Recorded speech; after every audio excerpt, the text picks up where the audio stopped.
How to add FAQ in Wix Studio. So if you want to add a frequently asked question part on your Wix Studio, you can click onto this plus icon right here in order to add an element. So for this, you can click onto this search and search in here for FAQ.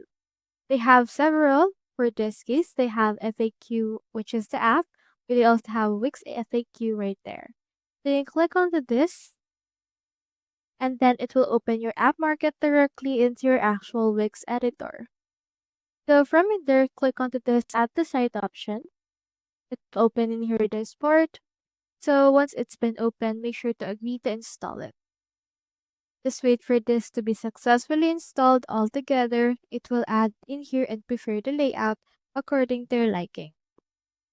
So this is what the FAQ look like. So as you can see, it's collapsible, expandable, and you can edit it according to your liking.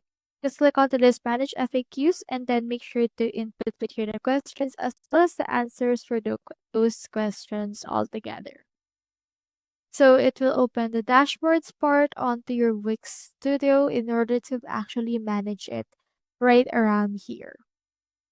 So that's how you add FAQ in Wix Studio. Hope we helped.